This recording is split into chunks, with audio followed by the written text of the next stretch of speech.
L'affaire O.J. Simpson, qui débute en 1994 avec l'assassinat brutal de Nicole Brown Simpson et Ronald Goldman, est l'une des affaires judiciaires les plus médiatisées de l'histoire américaine.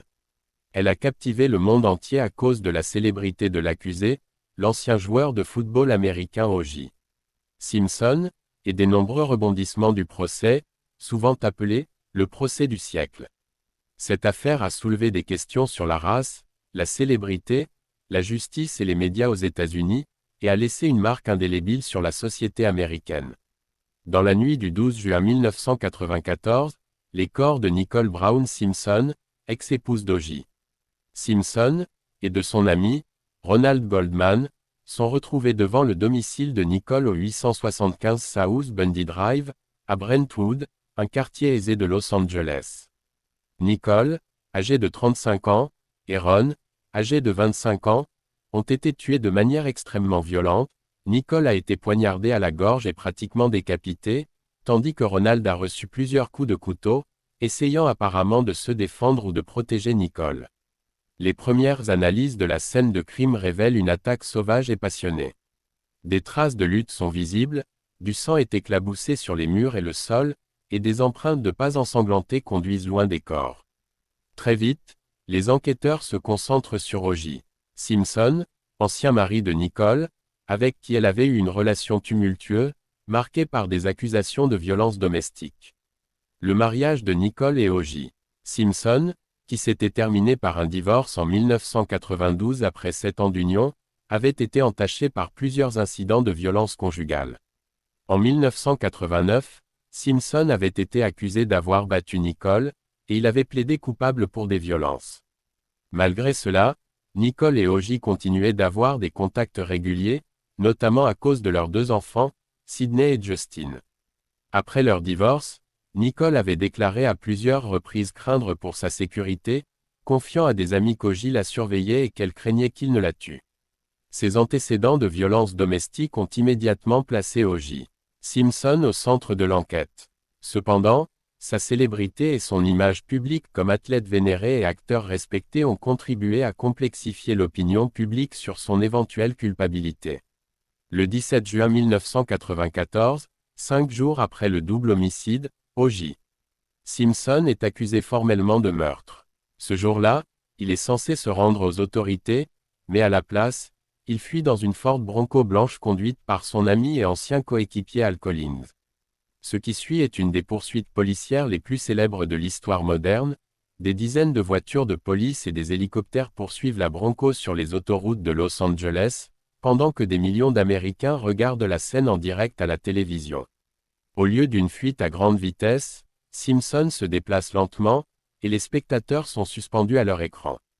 Pendant cette poursuite, il devient clair que Simpson a une arme à feu et envisage de se suicider. Dans une lettre laissée derrière lui avant de prendre la fuite, O.J. Simpson continue de clamer son innocence, mais il y exprime également des pensées suicidaires.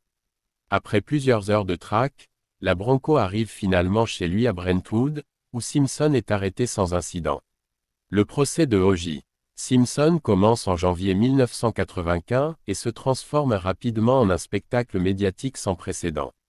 Des chaînes de télévision diffusent le procès en direct, des experts commentent chaque développement, et l'affaire devient un sujet de conversation majeur, non seulement aux États-Unis, mais dans le monde entier.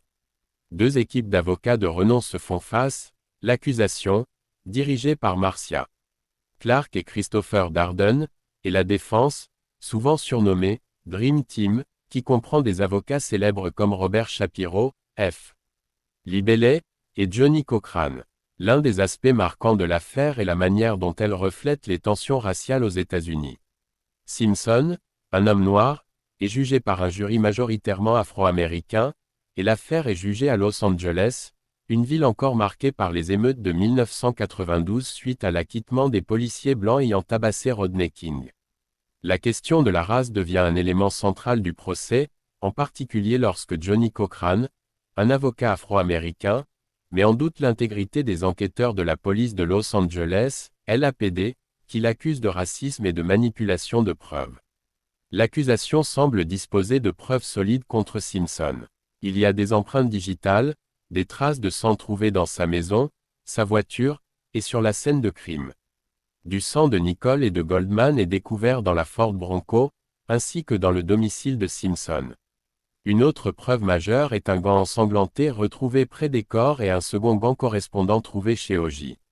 Simpson. L'ADN du sang sur le gant correspond à celui des victimes, ainsi qu'à celui de Simpson. Cependant, la défense s'attaque à la validité de ces preuves, alléguant qu'elles auraient été mal manipulées, voire plantées par des enquêteurs racistes. Le détective Mark Fuhrman, qui a trouvé le gant chez Simpson, devient une figure clé de cette stratégie. Lorsque la défense révèle que Fuhrman a utilisé à plusieurs reprises des propos racistes dans le passé, cela compromet sérieusement la crédibilité de l'enquête. Le célèbre argument de Johnny Cochran, « If it doesn't fit, you must acquit » si ça ne va pas, vous devez acquitter, est martelé lorsque O.J. Simpson essaie en vain de mettre le gant trouvé sur la scène de crime devant le jury, suggérant que ce gant ne pourrait pas être à lui.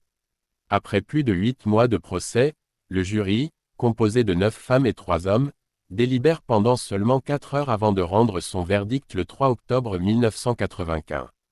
O.J. Simpson est acquitté des charges de meurtre, provoquant une onde de choc à travers le pays. Ce verdict divise profondément l'opinion publique.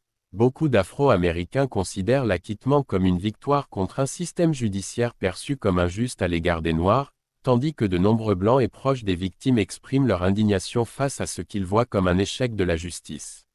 L'acquittement ne marque pas la fin des retombées judiciaires pour O.J. Simpson. En 1997, les familles de Nicole Brown et de Ronald Goldman intentent un procès civil contre lui, l'accusant de la mort injustifiée de leurs proches. Le standard de preuve dans un procès civil étant moins strict que dans un procès pénal, Simpson est cette fois jugé responsable des meurtres et condamné à payer 33,5 millions de dollars en dommages et intérêts. L'affaire O.J. Simpson continue de hanter l'Amérique pendant des décennies. Après son procès, Simpson mène une vie relativement discrète mais reste sous les feux des projecteurs pour divers incidents. En 2007, il est impliqué dans une affaire de vol à main armée à Las Vegas, ce qui conduit à sa condamnation pour kidnapping et vol qualifié. Il est condamné à 33 ans de prison, avec une possibilité de libération conditionnelle après 9 ans. En 2017, il est libéré sur parole après avoir purgé 9 ans. L'affaire O.J. Simpson a marqué l'histoire judiciaire américaine non seulement par sa médiatisation extrême, mais aussi par ses répercussions sur la société.